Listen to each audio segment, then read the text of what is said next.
ইয়া রাসূলুল্লাহ, ইয়া হাবিবাল্লাহ, আপনাকে ছাড়া আমি কি নিয়ে বাঁচবো? আপনাকে ছাড়া আমি কি নিয়ে থাকবো? আপনাকে দেখে আমি ক্ষুধার যন্ত্রণা ভুলে যেতাম, আপনাকে দেখা পর দুনিয়ার কষ্ট দূর হয়ে যেত। ইয়া রাসূলুল্লাহ, ইয়া হাবিবাল্লাহ, আমি ওমর আপনাকে ছাড়া থাকতে পারি না, কষ্ট পাই।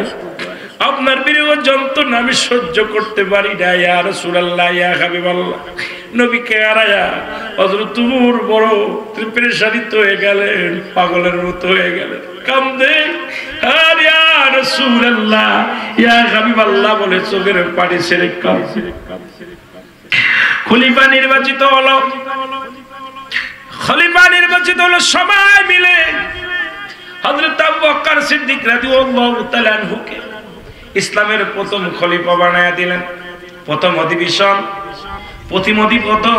অধিবেশনে হযরত ওমর ফারুক উনিও রাজ দরবারে প্রবেশ করলেন।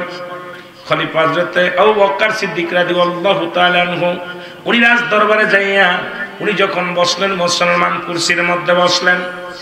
বসার পর সবাই দেখে, সবাই খুশি হইলেন, সবার মুখে আনন্দের ছাপ, সবার মুখে দিয়া মিষ্টি হাসি, সবাই আনন্দ পাইলেন। কারণ যোগ্য ব্যক্তি চেয়ারখানা পেয়েছে। রাসূলুল্লাহ যে ময়দানে বসতেন, রাসূল যে বিচারগুলো করতেন, রাসূলের উত্তরসূরি নবীজির একমাত্র নবীজির শ্বশুর মুবারক, আমার নবীজির এক হলো শ্বশুর মুসলমান, দ্বিতীয় হলো প্রথম খলিফা। নবীজির শ্বশুর নবীজির বিবি আম্মা জান আয়েশা সিদ্দিকার আব্বা জান ছিলেন হযরত আবু বকর সিদ্দিক রাদিয়াল্লাহু তাআলা আনহু। যোগ্য ব্যক্তি চেয়ারের মধ্যে বসেছেন, যোগ্য ব্যক্তি খলিফা হয়েছেন, সবাই আনন্দিত, সবাই আনন্দিত। কিন্তু পাশে দাঁড়ায়া হযরত ওমর ফারুক চোখের পানিগুলো দরদর করে ছেড়ে দিয়ে কাঁদতে লাগলো, হাউমাউ করে কান্দে। সবাই ওমরের কান্না দেখে ফিরে তাকাইলেন। উপস্থিত যত মুসলমান শ্রোতা ছিলেন, উপস্থিত রাজ দরবারে যত মেহমান ছিলেন, সবাই কান্নার আওয়াজ শুনতে পাইলেন। সবাই তাকায় দেখে ওমর কান্দে, ওমরের চোখে পানি। সবাই আবু বকর ডাকতে বলেন, ভাই ওমর, তুমি কেন কান্দো? তোমার তো আজকে কান্নার কথা না, সবাই তো আমার খলিফা বানায় দিছে, সবাই মিলে যেত আমার রায় দিছে, এই চেয়ারের যোগ্য ব্যক্তি বানাইছে, আমি আসলে যোগ্য নয়। ভাই ওমর রে আয়, ও ভাই, মনে হয় আমি খলিফা হয়েছি, নেতা হয়েছি, তুমি মনে হয় মানতে পারো নাই, এই জন্য তোমার চোখে পানি, তুমি হাওমাও করে কান্দো। নেও, আমি চেয়ারের দরকার নাই, আমি আবু বকর এই চেয়ারটা আমি ওমরকে দিয়ে দিলাম। কারণ ওমর যখন কালেমা পড়েছিল মুসলমান তখন সরাসরি মুসলমান ওফেন তারা নামাজের আহ্বান করেছিল, মক্কা মদিনায় আযান শুরু করেছিল। যখন রাসূল পাক সাল্লাল্লাহু আলাইহি সাল্লামের হাতে ইসলাম গ্রহণ করেছিলেন হযরত ওমর ফারুক, তখন মুসলমানদের বিজয় ধ্বনি বেজে উঠেছিল। সুতরাং এই চেয়ারের একমাত্র যোগ্য অধিকার, যোগ্য পাওনাদার হলো হযরত ওমর ফারুক। আমি তাকে চেয়ারটা দিয়ে দিলাম, তুমি এসে বসো। ওমর ফারুকের কান্না আরো বেড়ে গেল। আল্লাহু আকবার।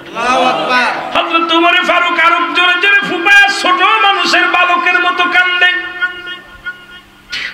বালক যেমন, ছোট্ট বালক যেমন ফুপায় ফুপায় কান্দে, হযরত ওমর ফারুক ফুপায় কান্দতে লাগলেন।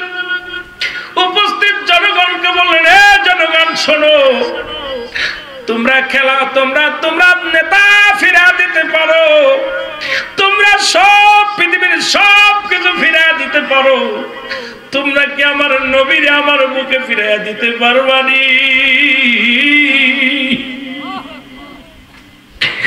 এই রাজমহলে আসলে, পার রাজ দরবার আসলে আমি নবীরে দেখে দুনিয়ার সব দুঃখ ভুলে যেতাম। আমি খত্তাবের বেটা ওমর, আমি আমার রাসূলের সঙ্গে কত বিদ্রোহী ঘোষণা করেছি, কত কষ্ট দিছি। আমার নবী কোনোদিন আমার কষ্ট দেয় না, আমার নবীজি কোনোদিন আমার আঘাত করে নাই। আমি যখন আমার রাসূলুল্লাহর চেহারা মোবারক দেখতাম, দুনিয়ার সব কষ্ট ভুলে যেতাম, সমস্ত দুঃখ ভুলে যেতাম। আজকে এসে যখন রাজ দরবারে এসে আমার নবীকে পাই নাই,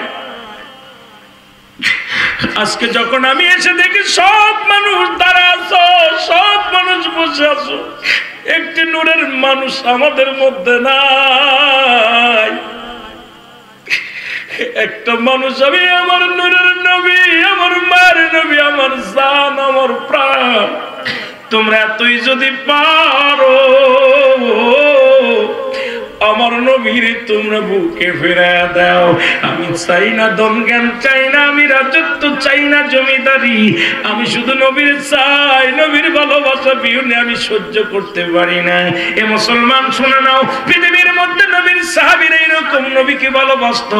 তারা ক্ষমতা লোভী ছিল না, টাকার লোভী ছিল না, সম্পদের লোভী ছিল না, তারা একমাত্র আমার রাসূলকে তারা জীবনের চাইতে ভালোবাসতো। মুসলমান গভীর মনোযোগ, আতিউল্লাহ আতিউর রাসূল, অনুগত করত আল্লাহ, অনুগত করত রাসূলের, জীবনের পরোয়া করত না, আল্লাহর প্রতি অনুগত থাকতো, রাসূলের প্রতি অনুগত থাকতো। কিন্তু আমরা অনুগত করি অনেকেই, আল্লাহ নবীর অনুগত করি না। কেমন মুসলমান যারা বলে চিল্লায় বলেন ঠিক কিনা? আতিউল্লাহ আতিউর রাসূল। আমার আল্লাহর প্রতি যেমনি অনুগত্য ছিল সাহাবীদের, নবীর প্রতি অনুগত্য এরকম ছিল। আমরা নবীর অনুগত্য না থাইকা ফালাফালি করে নবীর নাম শুনলেই ওর কলিজার মধ্যে আগুন ধরে যায়। রাসূলুল্লাহর নাম শুনলে, নবীজির নাম শুনলে এই বেঈমান মুনাফিকদের কলিজার মধ্যে আগুন ধরে যায়। জোরে বলেন ঠিক কি না?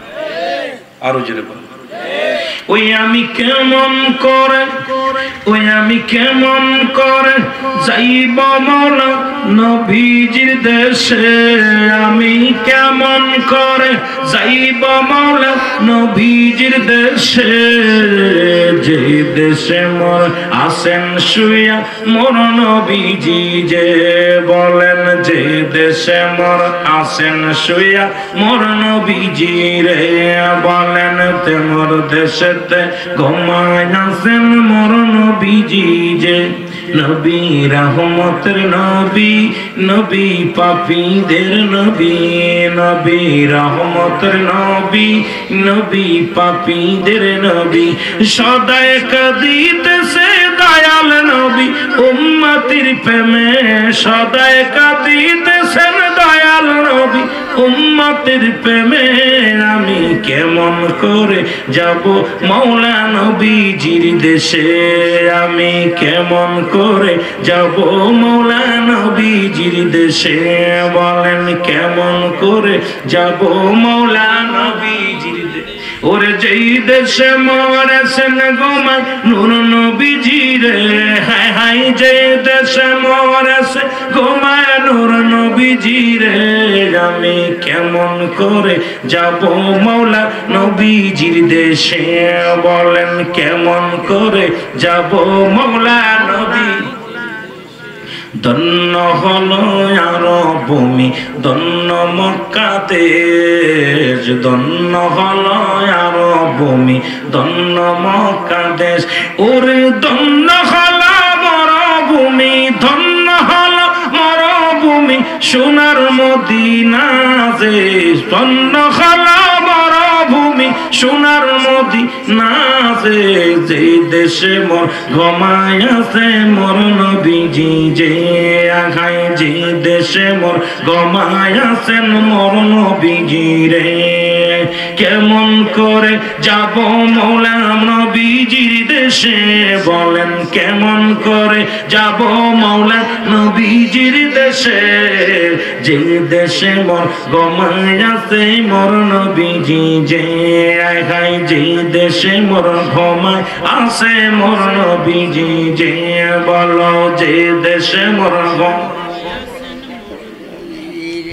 মওলাই যদি দিত পাখা যাইতাম উড়ে, মওলাই যদি দিত পাখা যাইতাম উড়ে, নাই যে পাখা কাঁদি বাংলায়, নাই যে পাখা কাঁদি সেই বাংলা দিদারের আসে যে দেশে মোর গমায় গেছে মোর নবীজি যে হায় হায় যে দেশে মোর গমায় গেছেন মোর নবীজি যে কেমন করে যাব আমি নবীজির দেশে আমি কেমন করে যাব মৌলা নবীজির দেশে যে দেশে মোর গমায় গেছে নূর নবীজি যে হায় হায় যে দেশে মোর গমায় একটু মহব্বতে বলেন যে দেশে মোর ঘুমায় আছেন নূর নবীজি যে মহব্বত আল্লাহুম্মা সাল্লি আলা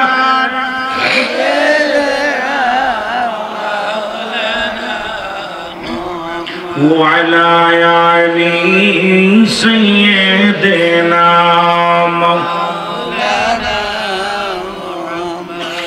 মুসলমানই তো ছিল নবীর প্রেমিক, নবীকে হারায় সাহাবীরা এরকম পাগল ছিল। আবার খলিফা হযরত উমর ফারুক যখন খলিফা হলেন, অনেক কথা চলে আসে, একটা কথা নিয়ে আলোচনা করতে যে অনেক লম্বা আলোচনা হয়ে যায়। খলিফা হযরত উমর ফারুক যখন খলিফা হলেন, আমিনুল মুমিনিন কেমন প্রধানমন্ত্রী হলেন, কেমন রাষ্ট্রপতি হলেন দেখেন না। উনি বাড়ি বাড়ি ঘুরে ঘুরে তালাশ করতেন প্রতিবেশী কে না খেয়ে আছে। আমার দেশের নেতারা যদি এমপি সাহেব হয়, ভোটের আগে কত না পায়ের জুতা ক্ষয় হয়ে যায়, মন্ত্রী হলে পায়ের জুতা ক্ষয় হয়ে যায়, বাবা কোথায় মেম্বার চেয়ারম্যান হতে গেলে কত কষ্ট করে। কিন্তু আমিনুল মুমিনিন যখন খলিফা হলেন, উনি রাতের অন্ধকারে আধারে এলাকাটা ঘুরে ঘুরে দেখতেন, মহল্লা ঘুরে ঘুরে দেখতেন কে অভাবে আছে, কে না খেয়ে আছে, কে না ঘুমায় আছেন, কে অনাহারে আছে, এগুলো ঘুরে ঘুরে দেখতেন। জোরে জোরে চিল্লায় বলেন মারহাবা। একদিন রাত্রে হযরত উমর ফারুক দেখতে পাইলেন মহল্লার মধ্যে একটা ঘরের মধ্যে টিপ টিপ করে বাতি জ্বলে, টিপ টিপ করে বাতি জ্বলে। হযরত উমর ফারুক গুটি গুটি পায়ে দরজার মধ্যে গেলেন, যে দেখে কান্না, ছোট ছোট মাসুম বাচ্চাগুলো ঘরের মধ্যে কাঁদে। কেমন নেতা ছিলেন, কেমন সাহাবী ছিলেন, কেমন দুর্দর্শ ছিলেন। আবার কালেমা পড়িয়ে পড়ার পর সব বিলিয়ে দিয়েছেন। ইসলাম যখন গ্রহণ করেছেন, খাত্তাবের বেটা উমর এই দুনিয়ার মধ্যে মাটির মানুষ হয়ে গেছে। কত সুন্দর আদর্শ, তার আদর্শ রাসূলুল্লাহর আদর্শ সঙ্গে মিলায় ফেলেছে। আমরা মুসলমান আজ পর্যন্ত পরিবর্তন হতে পারিনি। উগ্রপন্থী আমাদের মেজাজ, আমরা কৃপণতা করি, আমাদের মধ্যে শুধু কৃপণতা, আমাদের মধ্যে পরনিন্দা, আমাদের মধ্যে শুধু অত্যাচার, আমাদের মধ্যে মানুষকে ক্ষতি করার চিন্তা সাধনা নিয়ে থাকি। কিন্তু খলিফা হযরত উমর কোথা থেকে কোথায় গেল, এখন খলিফা হয়ে গেছেন। জোরে জোরে চিল্লায় বলেন আল্লাহু আকবার। দেখেন ছোট ছোট মাসুম বাচ্চাগুলো ঘরের মধ্যে কান্নাকাটি করে ক্ষুধার যন্ত্রণায় গোড়াগড়ি করেন। মা মাগো খাবার দাও, মা জননী মায়ের কাছে কান্নাকাটি করে ডাকতে বলে মা গো আমাদের খাবারের ব্যবস্থা করো, সহ্য করতে পারি না। খলিফা হযরত উমর দাঁড়াইলেন, কিছুক্ষণ দাঁড়ায় দেখলেন একটা পাতিলের মধ্যে পানি নিলেন, পানি নিয়ে আগুনের মধ্যে দিয়া চুলার মধ্যে দিয়া জ্বালাইতে শুরু করলেন। আসলে করে কিছু পাথর নিয়ে আসলেন। উনি তো পাথর দেখতে পাই নাই, এই পানির মধ্যে দিয়া ফুটাইতে লাগলেন। শুধু জাল দেয়, আগুন জ্বলে। ছেলে মেয়েরা বলে মাগো খাবার দাও, ছোট বাচ্চারা বলে মাগো খাবার দাও। মা ডাকতে বলে বাবারে একটু দেরি কর, ধৈর্য ধর। জোরে জোরে বলেন আল্লাহু আকবার। একটু জিকির করেন আল্লাহ আল্লাহ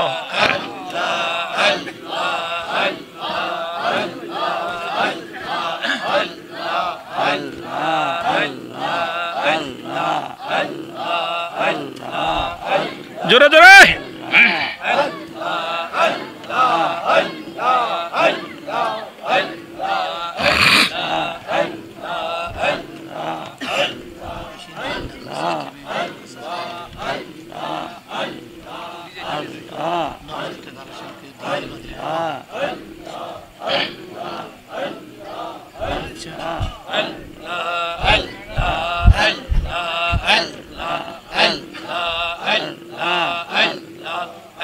لا إله إلا الله محمد رسول الله একটু সাউন্ডটা বাড়ায় রাখবেন ভাই, একটু সাউন্ডটা একটু বাড়ায় রাখবেন, ইকো বাড়ায় দিই, টান দিন একটু মহব্বতে বলেন লা ইলাহা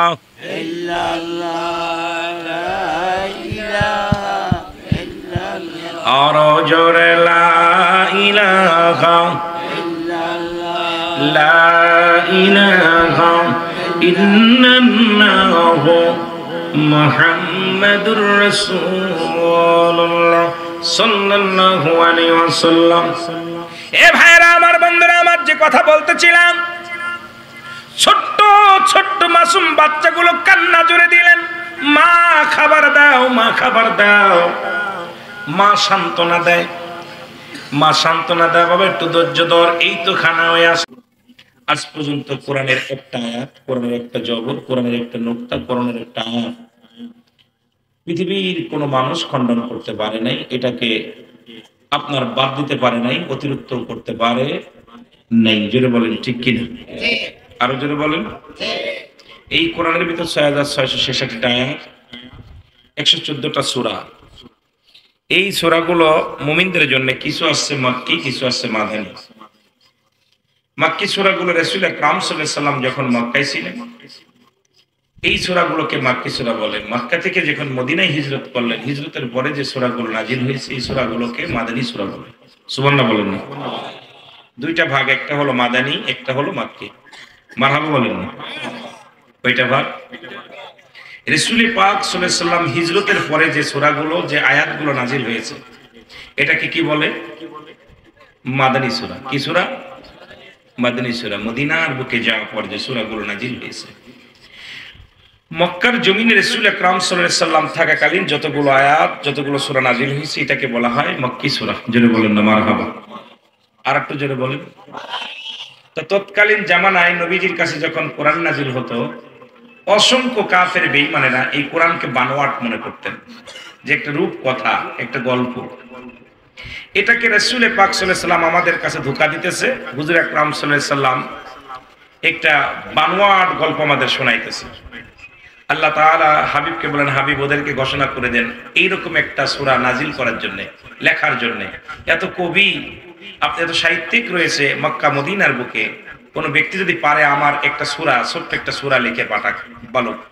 কিন্তু তৎকালীন জামানায়, যুগে যুগে আজ পর্যন্ত কেউ পারে নাই। জোরে বলেন, পারে নাই।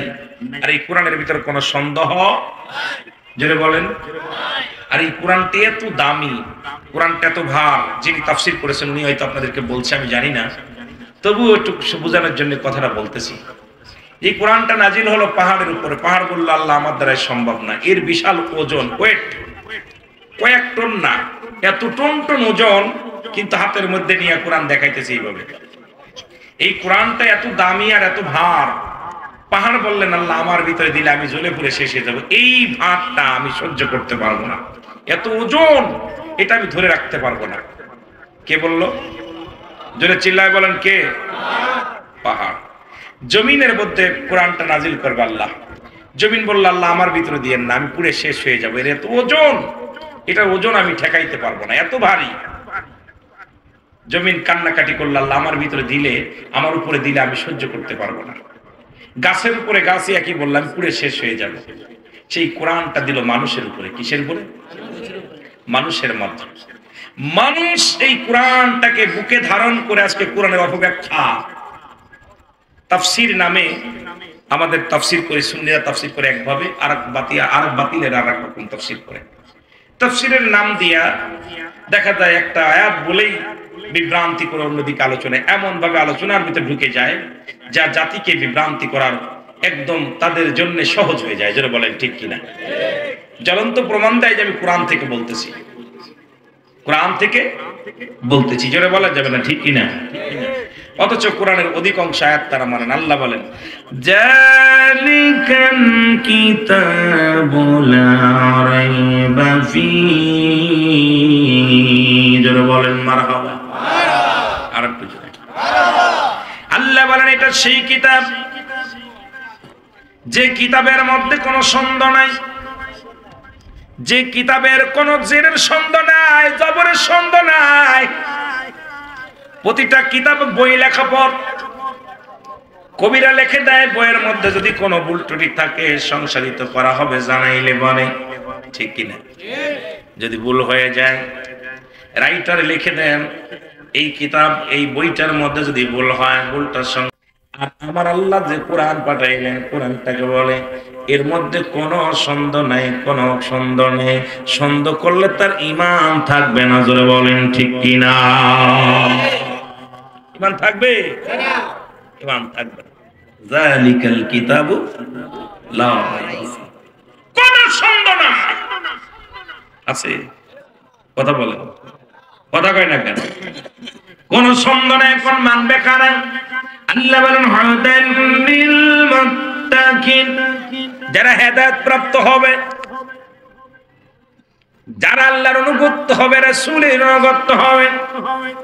পৃথিবীর মধ্যে কোরআন কেমন ভাবে মানবে? কোরআন যখন ধরবে যেন আল্লাহর সঙ্গে কথা হয়, কোরআনটার মধ্যে যখন হাত লাগাবে, কোরআনটা যখন দেখবে, এই কোরআনটার মধ্যে যখন তাকাবে মনে হবে আমি মাওলার সঙ্গে কথা বলতেছি, মাওলার সঙ্গে দেখা করতেছি, মাওলার সঙ্গে সাক্ষাৎ হয়। সুতরাং একমাত্র ওই ইমানদার কখনো কোরআনের ভুল ধরবে না।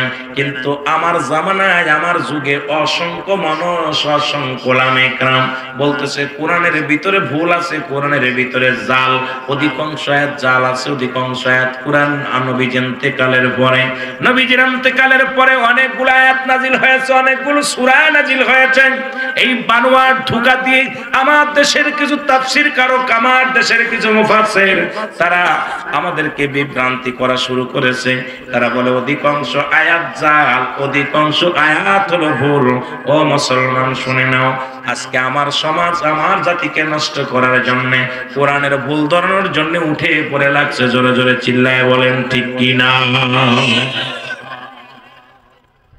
উঠে পড়ে লাগছে একদল যে কোরআনের ভুল ধরা। হাজার মানুষ কোরআনের রিসার্চ করতে যায়, অমুসলিম থেকে মুসলমান হয়েছে, কাফের থেকে মুসলমান হয়েছে, যাজক থেকে মুসলমান হয়েছে, ঠাকুর থেকে মুসলমান হয়েছে। মুসলমান শুনে নেন, শুধু খ্রিস্টানদের পাদ্রী থেকে মুসলমান হয়েছে।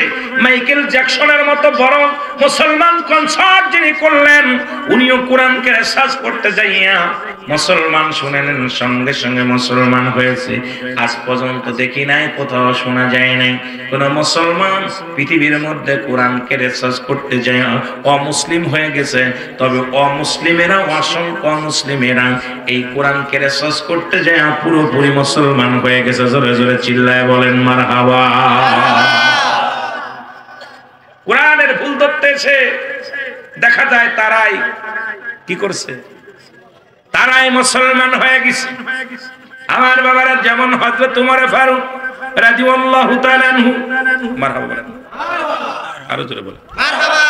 হযরত ওমর ফারুক রাদিয়াল্লাহু তাআলা আনহু, উনি যখন রাসূলের কোরআন বন্ধ করার জন্য কোরআন যখন পড়ে অসংখ্য ইহুদি খ্রিস্টানেরা পাগল হয়ে যেতে লাগলেন। উতবা, সাইবা, আবু জেহেল, আবু সুফিয়ান, মুসলমান পৃথিবীর বড় বড় নেতারা নবী করিম সাল্লাল্লাহু আলাইহি ওয়াসাল্লাম যখন কোরআন তেলাওয়াত করতেন এত মধু লাগতেন, এত ভালো লাগতেন, এই কোরআন শোনার জন্য ছুটে চলে আসতেন। আজকে যেমন আপনারা ছুটে আসেন, আজ 3টা দিন মিয়াজি সাহেবের তাফসীর শুনতেছেন, শুধু ভালো লাগছে বিলেই ছুটে আসছেন। এরকম নবীজির কাছে ছুটে আসতেন, অমুসলিমেরাও পাগলের মতো ছুটে আসতেন কোরআন শোনার জন্য। কিন্তু উতবা, সাইবা, আবু জেহেল, আবু সুফিয়ান তাদের অন্তরের মধ্যে কোরআন লেগে গেছে, কোরআনের প্রতিমা। কারণ পৃথিবীর মধ্যে কত গান, কত বাজনা, কত ডিজে গান আসলো, আমার যুবক ভাইয়েরা পাগল হয়ে গেল। আমার যুবক ভাইয়েরা সেই গানের জন্য পাগল, আমার যুবতী মা বোনেরাও গানের জন্য পাগল। 1 মাস 2 মাস 1 বছর গানের জন্য রিহার্সেল ভালো লাগে, এরপরে গানটার ভালো লাগে না। কিন্তু ছোট্ট থেকে কোরআন শুনলাম, আজ পর্যন্ত যে কারি পড়ে কারি চাইতো কারির ভালো লাগে, আলেমের পড়া চাইতো আলেমের পড়া ভালো লাগে, হাফেজ সাহেবের পড়া চাইতো হাফেজের পড়া ভালো লাগে। কিন্তু কোরআনের পরিবর্তন হয় নাই, পরিবর্তন হয় নাই। ওই একই আয়াত, একই সূরা, একই অক্ষর গুলো রয়েছে, কোনো পরিবর্তন হয় নাই। যত পড়ি ততই মজা লাগে। জোরে জোরে চিল্লায় বলেন ঠিক কিনা? যত পড়ি ততই ভালো লাগে, কি লাগে না? ইমাম সাহেব করতেছে সূরা ফাতিহা পরে না চোখের পলক বেদের মেয়ে জোসনা কত গান আসলো, আসে নাই? কিন্তু একদিন দুদিন পরে এটা ডিলেট, আর ছেলেরা গায় না। কথা বলেন, গায় কি? বন্ধ। কিন্তু এই যে সূরা ফাতিহা মার পড়তে পড়ে শুনেছেন, আলহামদুলিল্লাহি রাব্বিল আলামিন আর রহমানির রহিম মালিকি ইয়াউমিদ্দিন ইয়াকা না'বুদু ওয়া ইয়াকা নাস্তাঈন ইহদিনাস সিরাতাল মুস্তাকিম সিরাতাল লাযীনা আন'আমতা আলাইহিম গায়রিল মাগদুবি আলাইহিম ওয়ালাদ-দাল্লিন। আরাকারি পড়ে বিসমিল্লাহির রহমানির রহিম আলহামদুলিল্লাহি রাব্বিল আলামিন আর রহমানির রহিম মালিকি ইয়াউমিদ্দিন ইয়াকা না'বুদু ওয়া ইয়াকা নাস্তাঈন। একজন এক একজন পড়ে খালি মজা লাগে, খালি মজা, খালি মজা। উচ্চৈতর পড়া ভালো লাগে, উচ্চৈতর পড়া ভালো লাগে, উচ্চৈতর পড়া ভালো লাগে। কিন্তু গান গাইলে দুদিন পড়ি, একদিন পড়ি, আর এটা ভালো লাগে না। জোরে বলেন ঠিক কি? এই রে কোরআন, এই জন্য কোরআন শুনলেই মনে হয় অনেক কোরআন। জোরে বলেন ঠিক কি না? আমার ভাইরা, আমার বন্ধুরা, আমার যে কথা বলতেছিলাম, কথাগুলো খেয়াল করবেন। আমি অন্যদিকে আলোচনায় চলে যাব, শুধু একটু বোঝানোর জন্য, কথাগুলো জানানোর জন্য বলে যায়। মুসলমান ও দুনিয়ার মুসলমান শুনে নেন, এই কুরআনুল কারীম নবীজি পড়ে খুতবা সাহেব আবু জেহেল আবু সুফিয়ান বাধা দিবে, তারা কোরআনের বাণী শুনবে না। কিন্তু রাসূল যখন রাতের অন্ধকারে কুরআনুল কারীম যখন পাঠ করে, ওই খুতবা আবু জেহেল আবু সুফিয়ান সবাই পাগল হয়ে ছুটে যায় নবীর কোরআন শোনার জন্য। জোরে বলেন মারহাবা। কোরআন শুনে রাত শেষ হয়ে গেছে। এরকম আপনারা যেরকম বলছেন যে হুজুর 11:30-11টার ভিতরে কমপ্লিট করবেন, দেখা যায় কোরআন শুনতে গেলে কোরআনের মাহফিলে বসেছেন, কোন সময় টাইম চলে যাবে আমি নিজেও হইতে পারি না। বক্তা নিজেই বলতে পারেন, বক্তা এত অসুস্থ, কাই ওয়াজ করতে পারতাম না। দেখা যায় বক্তা ওয়াজ করা শুরু করছে, দেখা যায় 2-4 ঘন্টা পার হয়ে গেছে। আমার ভাইয়েরা, আমার বন্ধুরা, আমার গভীর মনোযোগ। কুরআনুল কারীম শুনে সকালবেলা যখন 4 জন 4 দিক ছুটেছে, আবু জেহেলের সঙ্গে খুতবার ধাক্কা, খুতবার সঙ্গে সাহেবার ধাক্কা, একজনের গায়ের সঙ্গে আরেকজনের ধাক্কা লেগে গেছে। তুমি, ও কয় তুমি, ও কয় তুমি। সবাই বলে, আবু জেহেল তুমি যে গতকালকে বললেন মুহাম্মাদের কোনো কথা শোনা যাবে না, মুহাম্মাদের কোনো বাণী শোনা যাবে না, মুহাম্মাদের বাণী যে শুনবে সে কি হয়ে যাবে, সে কালা হয়ে যাবে, রাসূলের মুহাম্মাদের যে দেখবে সন্দেহ হয়ে যাবে। তুই প্রতিজ্ঞা করলে আমাদেরকে জানাইলা মুহাম্মাদের বাণী শোনা যাবে না, কোরআন শোনা যাবে না। আজকে কেন তুমি আসছো? আগে বলো, তুমি আমাদের নেতা, তুমি কেন আসছো? আবু জেহেল কয়, না রে, মুহাম্মাদের এই বাণী কোনো সাধারণ বাণী নয়, মুহাম্মাদের কোনো বানোয়াট কোনো গল্প নয়, আসলে এটা খোদাই রহমত, এটা আল্লাহর তরফ থেকে আসে। এই জন্য এই বাণী যতই পড়ে ততই মজা লাগে। জোরে জোরে বলেন মারহাবা। যত পড়ে ততই মজা লাগে, তবে এটা শোনা যাবে না, শুনলে ঈমান নষ্ট হয়ে যাবে। 4 বন্ধু প্রতিজ্ঞা করলেন, 4 বন্ধু প্রতিজ্ঞা করলেন, আজকে মুহাম্মদ যতই আমাদেরকে পাগল বানাক, আমরা কোরআন শুনতে যাব না। মুহাম্মদ যতই সুন্দরভাবে তেলাওয়াত করুক না কেন, আমরা শুনবো না, কাউকে শুনতে দিব না। 4 বন্ধু বাড়িতে যে ঘুমায় গেলেন, আবু জেহেল আবু সুফিয়ান খুতবা সাইবা। নবীজি রাত হয়ে গেল, কোরআন শুরু করছে, কুরআনুল কারীম নিয়ে বসে নবীজি কোরআন তেলাওয়াত করা শুরু করেছে। এমন সময় মুসলমান শুনে নেন, আবু জেহেল চিন্তা করে আজকে তো কেউ আসবে না, আমি মজা মেরে শুনবো। খুতবা মনে করে কেউ আসবে না, আজকে আমি মজা মেরে শুনবো। সাহেবা মনে করে আজকে কেউ আসবে না, আমি মজা মেরে শুনবো। মুসলমান এরকম করতে করতে 4 নেতায় হাজির হয়ে গেছে। আমার নবী ঘরের মধ্যে কোরআন তেলাওয়াত করে, 4 নেতা কোরআন শুনতে শুনতে দিন সকাল হয়ে গেছে, বেলা পূর্ব আকাশ উঠে গেছে, কিন্তু কোরআন এত মজা লাগছে, ওঠে না। সবাই যখন শলক হয়ে গেছে, 4 জনের চেহারা 4 জন দেখে ফেলেছে, বলে তুমি কথা দিয়েছিলে তুমি শুনবা না, তুমি কেন আইছো? তুমি কথা দিয়েছিলে তুমি কেন আইছো? তুমি কথা দিয়েছিলে তুমি কেন আইছো? সবাই বলে আবু জেহেল তুমি তো আমাদের নেতা, তুমি তো কোরআন শুনবা না। নবীজিকে দেখার নিষেধ করেছিলেন, কোরআন শোনার কথা নিষেধ করেছিলেন, তুমি কেন আইছো বলো? তুমি কেন আইছো? বলে না রে, আমরা যদি কোরআনের এত পাগল হয়ে যাই তাহলে সাধারণ পাবলিক তো পাগল হয়ে যাবে। আজকে কোরআনের তাফসীর যদি উলামা ইকরাম মুফাসসিরগণ সুন্দরভাবে সুন্দর গবেষণা করে যদি সুন্দর কথাগুলো সঠিক কথাগুলো প্রচার করতে পারত, আজকে সারা বিশ্বের মানুষ কোরআনের জন্য পাগল হয়ে যেত। জোরে বলেন ঠিক কি না? আসলে তা বলবে না, কারণ আমার বিপক্ষে গেলে সে আয়াত আর পাঠ করবে না। যদি আমার বিপক্ষে যায় সে আয়াতের ধারে আর আমি নাই। তাহলে বোঝা গেল আমি স্বার্থের জন্য কোরআন তেলাওয়াত করতেছি, কোরআন বুঝাইতেছি। বর্তমান জামানার মুফাসসির যারা কোরআন তেলাওয়াত করে ওলি আল্লাহদের নাম পায় না, ওর সম্মান তরিকা বোঝে না, তরিকার কথা জ্ঞান পায় না। কারণটা কি? আসলে ওই আয়াতের মধ্যে তারা যায় না। জোরে বলেন ঠিক কিনা? ওই আয়াতগুলোর মধ্যে তারা যায় না। বলতেছিলাম যে কথা, এ মুসলমান, এই কোরআন যখন তেলাওয়াত করে মানুষদেরকে পাগল করতেছিলেন, রাসূলের দ্বিতীয় খলিফা তখন তো হযরত উমর ফারুক রাদিয়াল্লাহু তাআলা, তখনও হযরত বলা যাবে না, তখনও হযরত খাত্তাবের বেটা ওমর, উনি খোলা তরবারি নিয়ে রাসূলকে হত্যা করার জন্য রওনা হয়ে গেলেন। খোলা তরবারি নিয়ে রাসূলকে হত্যা করতে চলে গেলেন। পথের মধ্যে নাইম ডাকতে বলে, আব্দুল্লাহ বিন নাইম, নাইম ডাকতে বলে শুনছনি ও ওমর তুমি কোথায় যাও? খাত্তাবের বেটা ওমর কোথায় যাও? কয় শুনেছি আব্দুল্লাহর বেটা মুহাম্মদ ওই থেকে কোরআন তেলাওয়াত করা শুরু করেছে। কোথা থেকে তারা আল্লাহর কালাম শোনায়, গোটা মক্কা মদিনার মানুষগুলো পাগল বানাইতেছে। তলে তলে সবাই গোপনে গোপনে মুসলমান হয়ে যায়। আমি যেতেছি আব্দুল্লাহর বেটা মুহাম্মাদের কল্লাটা শিরচ্ছেদ করার জন্য এই দুনিয়া থেকে তার চির বিদায় করে দিব। জোরে বলা যাবে না নাউজুবিল্লাহ? নাইম বলতেছে, আব্দুল্লাহ বিন নাইম বলতেছে, ওমর তুমি কি খবর জানো? কি খবর? খবরটা হলো তোমার ভগ্নিপতি আবু সাইদ, নাম কি? হযরত আবু সাইদ, তোমার বোন ফাতিমা গোপনে কোরআন তেলাওয়াত করে মুসলমান হয়ে গেছে। মারহাবা বলা যাবে না? মারহাবা আরো জোরে। তুমি কাকে হত্যা করতে যাচ্ছ? তোমার ঘরটাও সামলাও আগে। তোমার আপন বোন, তোমার ভগ্নিপতি কালেমা পড়ে মুসলমান হয়ে গেছে, তারা কোরআনের পাগল হয়ে গেছে।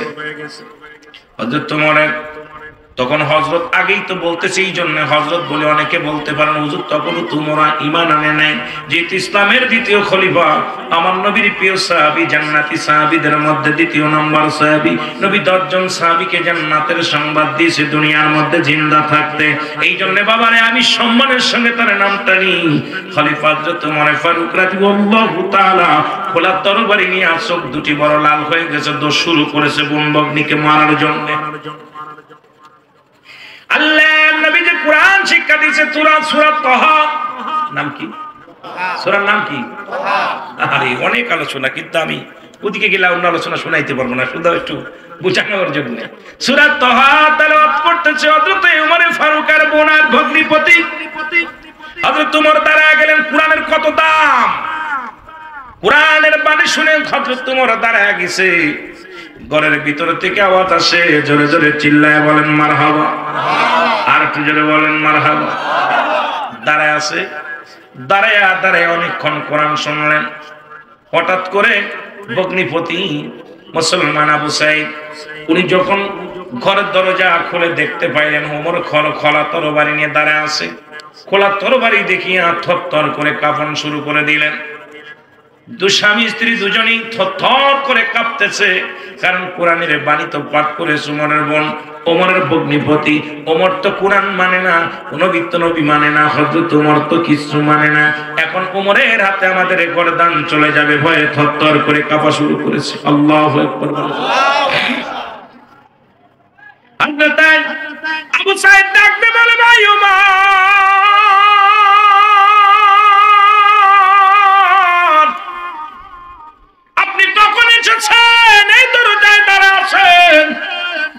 বলে আমি অনেকক্ষণ যাবত এসেছি, তোমরা ঘরের ভিতরে কি পাঠ করতেছিলা, কি পড়তেছিলা বলো, আগে বলো।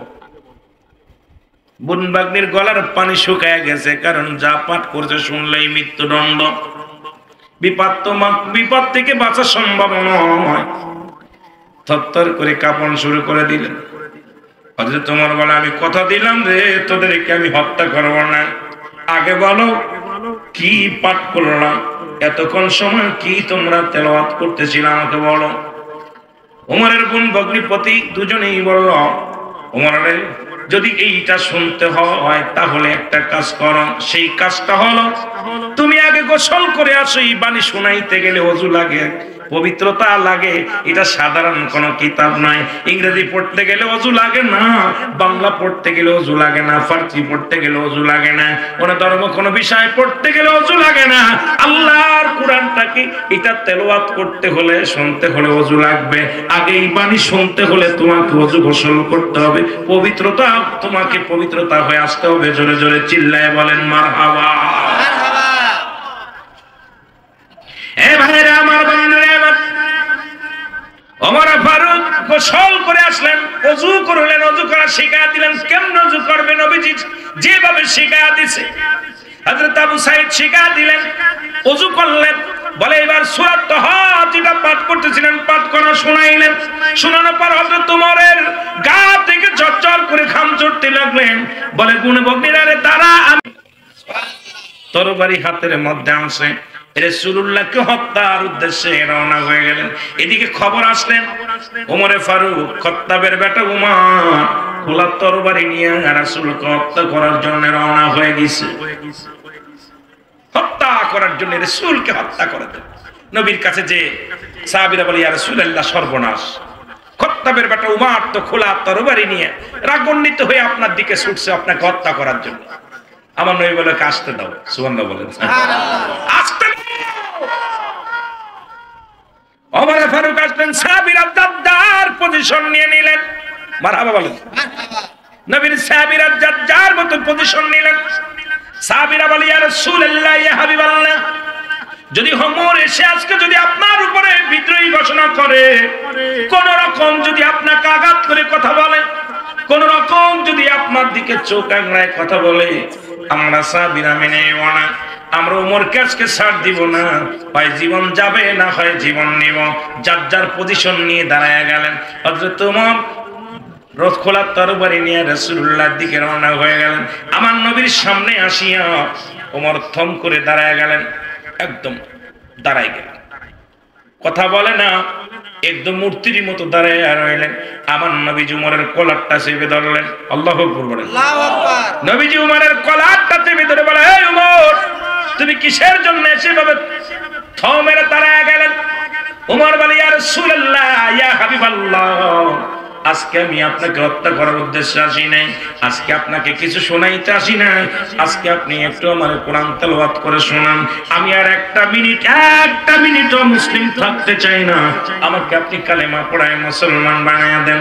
কারণ এত কিতাব পড়লাম, এত গবেষণা করলাম, আজ পর্যন্ত আমার মন কাঁদে না, আমার অন্তর কাঁদে নাই, কিন্তু আপনার আল্লাহর কোরআন আমার বগ্নির কাছ থেকে শোনার পর আমার অন্তর কেঁদেছে, আমার দিল কেঁদেছে।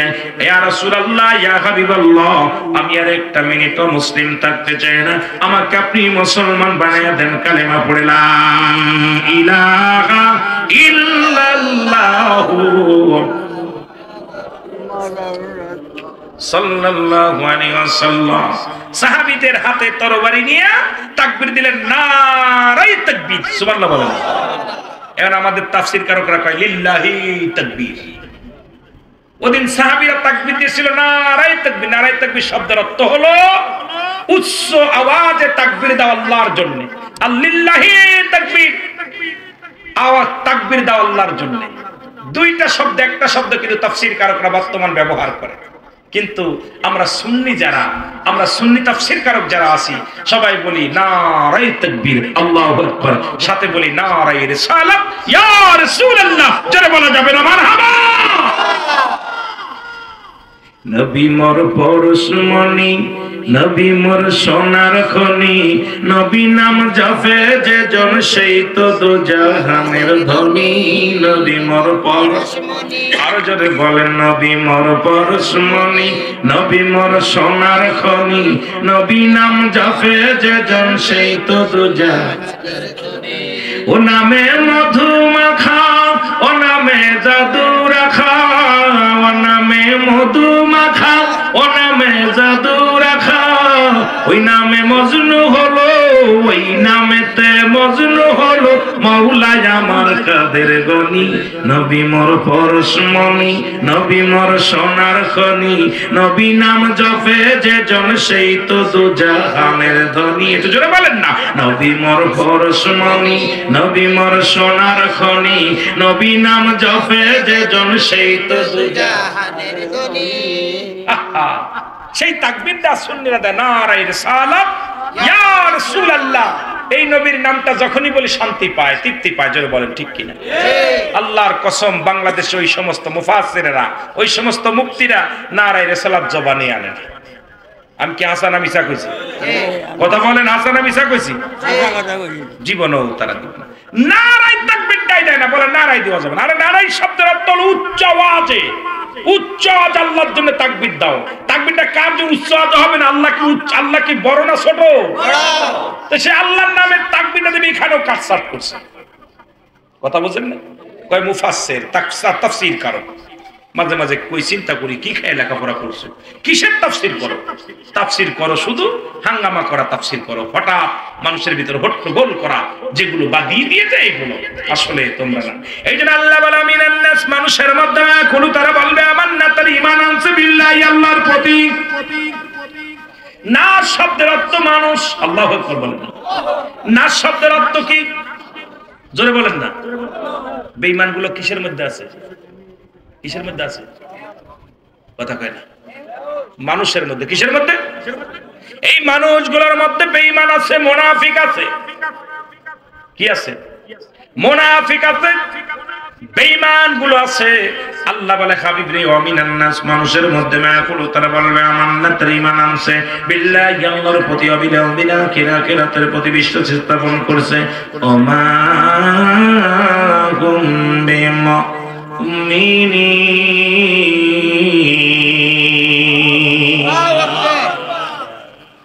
চোর চুট্টা বাটপার সব কোরআন ধরাই দিছে।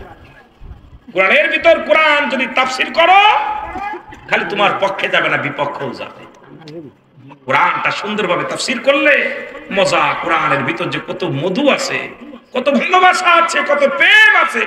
রাজনীতিক, সমাজনীতিক, আপনার কৃষি, সব বিষয়ে পেটনীতি, সব নীতি আছে কোরআনে। কিন্তু আমাদের বুঝার অভাব, বুঝার অভাবের কারণে খালি উগ্রপন্থী বানাইতেছে। তাফসীর কোরআন মাহফিল দিয়ে মানুষকে একটা উগ্রপন্থী করতেছি। কিন্তু কোরআনের মূল ব্যাখ্যা, মূল শানে নজুল, মূল আপনার যে ধারাবাহিকতা ভাবে তাফসীরটা করলে আমরা জানাইতেছি কোরআন তাফসীর করতে নাম দিতেছি, কিন্তু কোরআনের ওই অর্থ, কোরআন আয়াত পড়তেছি অর্থ করতেছি, কোরআন পড়তেছি অর্থ করতেছি। কিন্তু কোরআনের তাফসীর করতে লাগলে যে কয়েকটা বিষয়ের উপরে আপনার পিএইচডি করা লাগবে, ডক্টরি করা লাগবে, রিসার্চ করা লাগবে, তারপরে কোরআনকে তাফসীর করা শিখতে হবে। আমাদের দেশে তাফসীর কারক যেগুলো, অধিকাংশ তাফসীর কারকই দেখি কোরআন থেকে তেলাওয়াত করে আর ওই অর্থটা বলে যায়, মাঝে মাঝে একটু শানুজুলটা বলে। এর বাপ, মাজদা, সিগা, এইগুলো আপনার এই প্রেক্ষা, শানুজুল, প্রেক্ষাপট, কোন প্রেক্ষাপটে এইটা আলোচনা হলো, আসলো, এই আয়াতটা কিসের জন্য নাজিল হলো, এইটা বিষয় নিয়ে যদি আমরা আলোচনা করি, তাহলে আমাদের মধ্যে কিসের জন্য আজকে মাহফিলটা হচ্ছে, কি বিষয় নিয়ে আলোচনা হচ্ছে, মাহফিলটার ধারাবাহিকতা আছে। এটার উপরে যখন আপনি রিসার্চ করবেন, সুন্দরভাবে আপনি ব্যাখ্যা বিশ্লেষণ দিয়ে আলোচনা করে বুঝাইতে পারবেন। কিন্তু আমার দেশের, আমি মাঝে মাঝেই কথাটা বলার পর অনেকেই মনে করে হুজুর একটু বেশি, না বাবা, আমি এত বড় জাননেওয়ালা না, আমি বড় পণ্ডিত না, আমি লেখাপড়া, আমি যেটুকু জানি এই লেখাপড়ার আমার কোনো মূল্যায়ন নেই। মূল্যায়ন আপনাদের দোয়া। আপনাদের দোয়া, যদিও ডিগ্রি নিয়েছি, ওই ডিগ্রিকে আমি মূল্যায়ন করি না। আমার সবচেয়ে বড় ডিগ্রি আপনাদের দোয়া, ওলি আল্লাহদের সম্মান বলার কারণে, তাদের দোয়া, মদিনাওয়ালার প্রেমের মালা গলায় পড়ার কারণে হয়তো দুই চারটে কথা বলতে পারি, নয়তো আমার মতো গোলামের মুখ দিয়া কথা বাইর করা সম্ভব না। একটু জোরে বলেন না আল্লাহু আকবার। এই যে নবী মোর পরশমণি, নবী মোর সোনার খনি, যেই বলছি, এক মৌলবী বলছে নবী নাম নেওয়াই শিরক। আমাদের দেশে এক কুতুব মৌলবী, আমি আশ্চর্য হয়ে গেছি, আরে কাদা মৌলবী কেমনে বললো যে নবী নামটা নেওয়াই শিরক? নাউজুবিল্লাহ বলবেন না? বলেন দি, নবীর নাম নিয়ে যদি এই কথাটা যদি মুফাসসির বলে, মুফতি সাহেব বলে, আপনারা কি করবেন? এখন ভাই বললো বা আমি বললাম, বলে চিন্তা করেন মৌলানা সাহেব কইতে পাইলো, ভাই কোথা থেকে পেলো? আমি যদি বলি উনি আমাদের ইকবাল ভাই, উনি কবি রুহুল আমিন ভাই যেহেতু বলছে, তাহলে আমরা চিন্তা করবো বললো কাট্টা মুনাফিক বলছে, কিন্তু আপনারা সাধারণত ইকবাল ভাইয়ের সামনে বলে গেল নবী নাম নেওয়াই শিরক, তো নিশ্চিত মনে হয় জায়েজই আছে, না তো ভাই বলতো কিছু কথা কইতেন নি। ইমান চোরে ধরছে, জোরে বলেন ঠিক কি না? একটু মহব্বতের সঙ্গে দুরূদ শরীফ পড়েন, আল্লাহুম্মা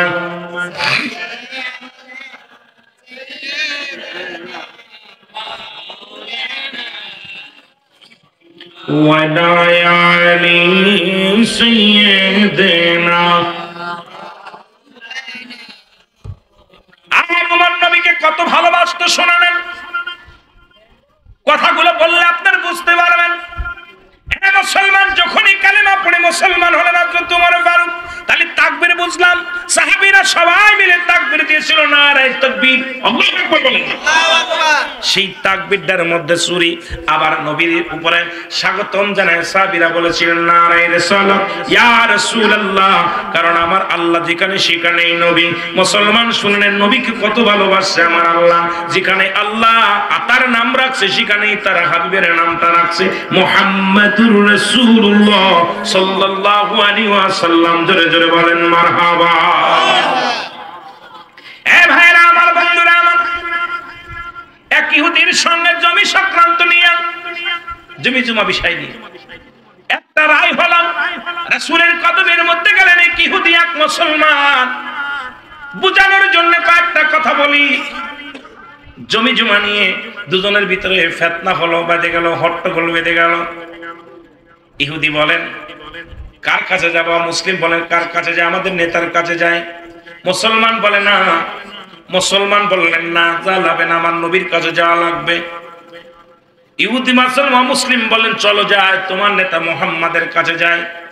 নবীর কাছে চলে গেলেন দুজন মিলে, একজন অমুসলিম একজন মুসলমান, দুজন চলে গেলেন রাসূলুল্লাহর কদমের মধ্যে। ভালো করে বুঝে নিবেন বাবা, দুজনই চলে গেলেন। আমার নবীজি দুজনের মুখের বাণী শুনলেন, কে কি বললো, দুজন দুপাশ থেকে কথা শুরু করে দিল। নবীজি দুজনের আলোচনা শুনে রায় দিয়ে দিলেন, ইহুদির পক্ষে রাসূলুল্লাহ রায় দিয়ে দিলেন। জোরে জোরে চিল্লায় বলেন মারহাবা। রায় গেল কার পক্ষে? ইহুদির পক্ষে। ইহুদির মুসলমান, ইসলাম কত সুন্দর, ইসলামের আদর্শ কেমন, ইসলামের নীতি কেমন, ইসলামের ধরন কেমন, ন্যায় বিচারের কাছে কারুর বাদান দেখাশোনার সময় নেই। অমুসলিমের পক্ষে রায় চলে গেল, মুসলমান মেনে নিতে পারলেন না যে যদি আমি মুসলমান রায়টা আমার দিবে। যেরকম আমার দেশের মানুষ এমপি সাহেবের লোক হইলে এমপি সাহেব সারাই নিয়ে যায়, মন্ত্রীর লোক হলে মন্ত্রী সারাই নিয়ে যায়। এক এক দেশের নিজের ছেলের দোষটা ঢেকে রাখি, পরের দোষটার উপাদান আমরা ধরি। এইরকম মুসলমান। আমার নবীর কাছে এমন বিচার নয়, আমার নবীর কাছে রায় হলো ন্যায় পরায়ণ। নবী ছিল বাইয়ানাত, উত্তম আখলাক, উত্তম চরিত্র, যা পৃথিবীর মধ্যে কোন কারোর কাছে ছিলেন না। কোন নবীর এইরকম খাসলাত, এইরকম চরিত্র, আমার নবীর মতো চরিত্র পৃথিবীর মধ্যে কেউ ছিল না। আদর্শের মধ্যে নবীর সাথে কোনো তুলনা হয় না। সব দিক থেকে শ্রেষ্ঠ নবীর শ্রেষ্ঠ গুণ। আমার নবীর অতুলনীয়, আকাশ আসমান জমিনের নিচে, উপরে কোথাও জমিনের মধ্যে এমন নবী আর খুঁজে পাওয়া যাবে না। জোরে বলেন ঠিক কি না? আমার নবীর মতো আর নবী পাবি না। জোরে বলেন ঠিক কি না? এই বিশ্ব জগৎ ঘুরে যার জুড়ি মেলে না, এই বিশ্ব ভুবন ঘুরে যার জুড়ি মেলে না, আমার নবীর মতো কোন নবী পাবি না। বলেন আমার নবীর মতো আর নবী পাবি না। যারা বলেন ঠিক কিনা? ওমা আরসালনাকা ইল্লা রাহমাতাল লিল আলামিন। যারা যারা বলেন মারহাবা। এ দুনিয়ার মুসলমান,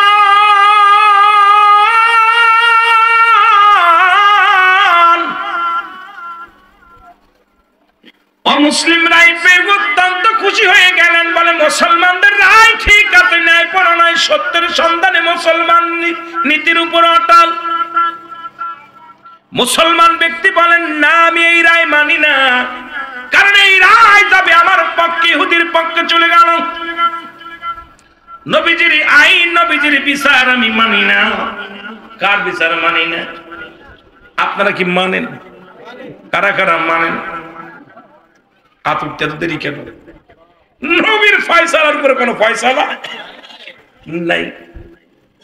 মুনাফিক মুসলমানরা বলে আমি রায় মানি না। বলে যাব কোথায় যাব? কয়ে যাব আবু বকরের কাছে।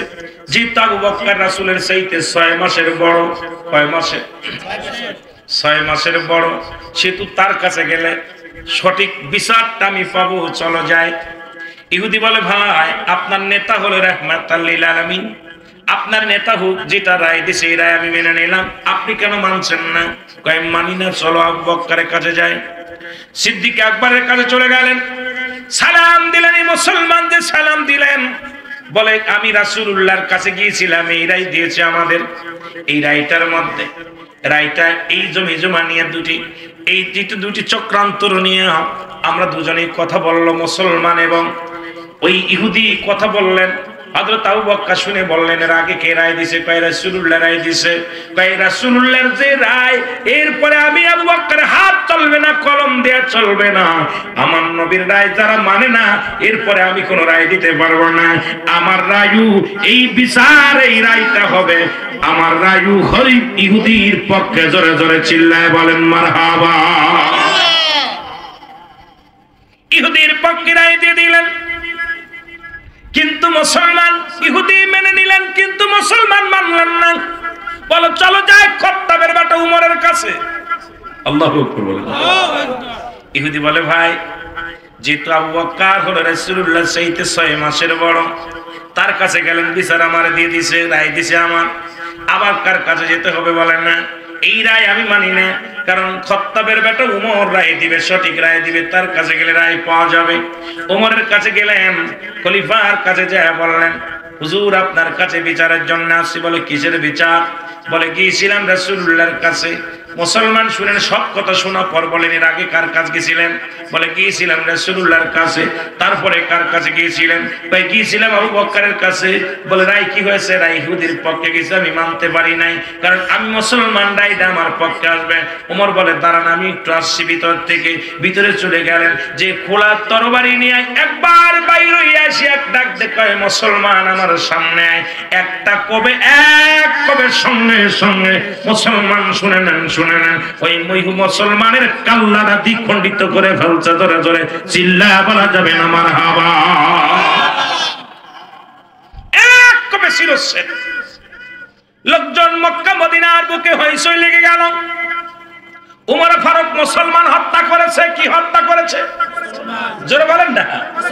মুসলমান হত্যা করেছে, দাড়িওয়ালাকে হত্যা করেছে, টুপিওয়ালারে হত্যা করেছে, কুরআনওয়ালারে হত্যা করেছে, কুরআনওয়ালারে হত্যা করেছে। বিচার সবাই আশ্চর্য হয়ে গেলেন, কেমন বিচার? উমরের কাছে কেমন বিচার? মুসলমানদের হত্যা করেছে। মুসলমানদের ভিতরে একটা বেঁধে গেল, হইচই বেঁধে গেল। মুসলমান সবাই বিচার চাই রাসূলুল্লাহর কাছে আসলেন। নবীজি বিচার করবে উমরের, কারণ উমর যে মুসলমান হত্যা করেছে বিচার হবে। আমার আল্লাহ কয় জিবরিল তাড়াতাড়ি যাও, আমার হাবিবরে জানায় আসো আমার উমর কোন মুসলমানকে হত্যা করে নাই, আমার উমর হত্যা করেছে একজন মুনাফিককে। ও মুসলমান শুনে নেন। সুতরাং মুসলমানদের মধ্যে বড় মুনাফিক যারা আমার নবীর রায় মানতে পারে নাই, আমি আল্লাহ তার বিপক্ষে চলে যায়। আমার রাসূল যার পক্ষে আছে আমি তার পক্ষে। সুতরাং আমার রাসূলের রায় যিনি মানতে পারে না, উমরের কাছে সে হত্যা হয়েছে, সুতরাং সে মুনাফিক, সে মুসলমান নাই। আগে আমার হাবিবরে জানায়া দিয়ে আসো আমার নবীজি যেন আমার উমরের বিচার না করে, কারণ আমার উমর কোন মুসলমানকে হত্যা করে নাই, কোন ইমানদারকে হত্যা করে নাই, একজন মুনাফিককে হত্যা করেছে। জোরে জোরে চিল্লায় বলো মারহাবা। আর একটু জোরে বলা যাবে না আল্লাহু আকবার। নবীর বিচার, নবীর কাছে আসছে সবাই। নবীজি বললেন সাহাবীরা বসো, বসো। সবাই বসলেন। হুজুর কেমনে বসবো? মুসলমান হয়ে মুসলমানকে হত্যা করবো, উমরে ফারুক যে অন্যায় করেছে মেনে নেওয়া যায় না, আপনার মুসলদানিওয়ালা টুপিওয়ালাকে হত্যা করেছে। এই জন্য আমি একটু আগেই বললাম আমিনান নাস, মানুষের মধ্যে মাকুলু, তারা বলবে আমার না তোর ঈমান আনছে। আমাদের মধ্যে এরকম মুনাফিকের অভাব নাই, জোরে বলেন ঠিক কিনা? এরা মুখে মুখে যখনই সুন্নি বলে, বাতিলদের মাহফিলে যায় তারা মাথা নত করে ফেলে। আমরাও মাঝে মাঝে ধরা পড়ে যাই, কারণ অনেক বাতিলদের মাহফিলে যা পর্দাবাদ দেয় সুন্নি বললেন, যা দেখি এত বড় কাট্টা ওয়াহাবির মধ্যে আসছে যেখানে কোনো দুরূদ শরীফ পড়া যায় না, যেখানে রাসূলকে তার সালাম দেওয়া যায় না, কিন্তু এত ঠিকানতে যদি চলে আসি বলবে মাওলানা পালায়া গেছে। গতকালকের একই অবস্থা হয়েছে রে মুসলমান, কারণ নবীর উপরে যতক্ষণ পর্যন্ত আমরা দুরূদ পড়তে পারি না আমাদের কলিজার মধ্যে শান্তি লাগে না, নবীর সালাম দিতে না পারলে শান্তি লাগে না। কারণ সেখান থেকে পালাই আসলে পারে দুর্নাম, সেখান থেকে চলে আসলেও দুর্নাম। কিন্তু আমি আপনাদেরকেও বলি, আমার নিজেরও বলি, মাওলানা সাহেব টাকার কাছে বিক্রি হয়ে যায় না, অর্থের কাছে বিক্রি হয়ে যায় না। আমার রাসূলকে যারা বাদ দিয়ে আল্লাহকে পাইতে চায়, এরা হলো এই জামানার আল্লাহওয়ালা কাফের। আল্লাহওয়ালা কাফের, আল্লাহওয়ালা কাফেরদের কাছে যা নবীরে পাইবি না, আল্লাহরও পাবি না, জাহান্নাম ছাড়া কোনো গতি থাকবে না। আমি আমার ফতোয়ায় রুহুল আমিন সিদ্দিকের ফতোয়া হলো, যারা নবীকে বাদ দিয়ে আল্লাহকে পাইতে চায় এই জামানায় তারা আল্লাহওয়ালা কাফের। আল্লাহওয়ালা কাফের, আল্লাহওয়ালা কাফের। রাসূলকে যারা বাদ দিয়ে মাইনাস করতে চায়, কই নবীকে মাইনাস করে দিলাম, আমি কই নবীকে যারা মাইনাস করে আল্লাহকে পাইতে চায়, এই সমস্ত আল্লাহওয়ালা কাফেরদের সাথে আমাদের কোনো সম্পর্ক নাই। যারা বলেন ঠিক কিনা? আমার দেশের অনেক সুন্নি উলামা ইকরাম এই আল্লাহওয়ালা কাফেরদের মাহফিল গুলো করতেছে। গতকালকে আমি একটা আল্লাহওয়ালা কাফেরদের মাহফিল করে আসছি। আমি আমার সহকারীদের বললাম, তুই আমার কোথায় আনলি? আমি যার সঙ্গে হুজুর দরুদ ইব্রাহিম পড়েন, এরপরে হুজুর খবরদার কিয়াম করবেন না, হুজুর মিলাদ পড়বেন না। এখন বিপদে পড়ে কবর আসরের ওয়াজটা করে দিয়েছি, কথা বুঝেন, কবরের ওয়াজ করে দিয়ে চলে আসলাম, খুব খুশি। আবার কেউ কেউ হুজুর তাফসীর তো হয়নি, কি তা করলেন, আমি আশ্চর্য হয়ে গেছি। কারণ এই আল্লাহওয়ালা কাফেরদের কাছে নবী যার ভিতরে নেই, আল্লাহ তার ভিতরে নেই। যেটা বলেন ঠিক কিনা? নবী যার ভিতরে নাই তার ভিতরে আল্লাহ কখনো আসতে পারে না। সুন্নিরা নবীর পাগল, আল্লাহর প্রেমে দিওয়ানা, যেটা বলেন ঠিক কিনা? এরে নবী আমার ইশকের দিওয়ানা, তোমরা জানো না, নবী আমার ইশকের দিওয়ানা, বল নবী আমার ইশকের দিওয়ানা, তোমরা জানো না, নবী আমার ইশকের দিওয়ানা।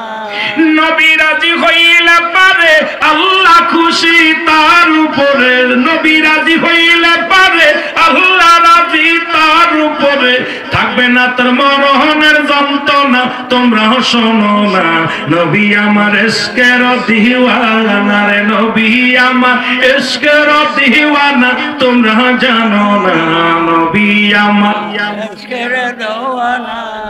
ওরে তরাইবে কঠিন দিনে ফুলসিরাতের ময়দানিতে, তরাইবে কঠিন দিনে ফুলসিরাতের ময়দানিতে, ও সেদিন যারা যারা করবে বিচার তরাইবে হাসর ময়দান, সেদিন যারা যারা করবে বিচার তরাইবে হাসর ময়দান।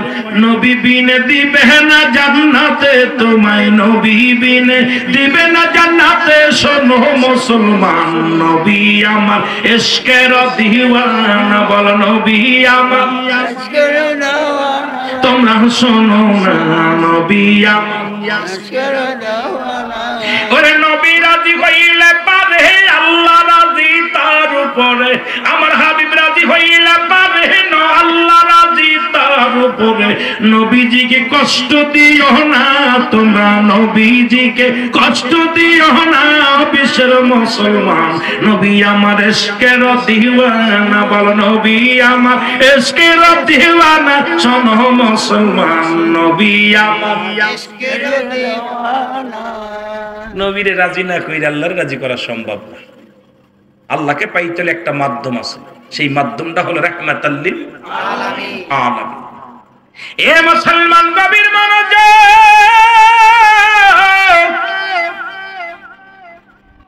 এই ওমরে ফারুকের কয়েকটা কথা আমি বলে যাই, শোনালাম মুসলমান, শোনালাম।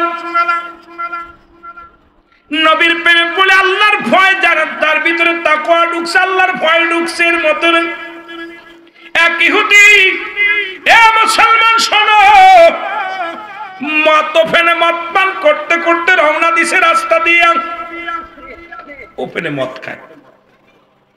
হযরত উমরে ফারুক ওই রাস্তা দিয়ে যাইতেছেন, আল্লাহু আকবার বলেন, রাস্তা দিয়ে যাইতেছে।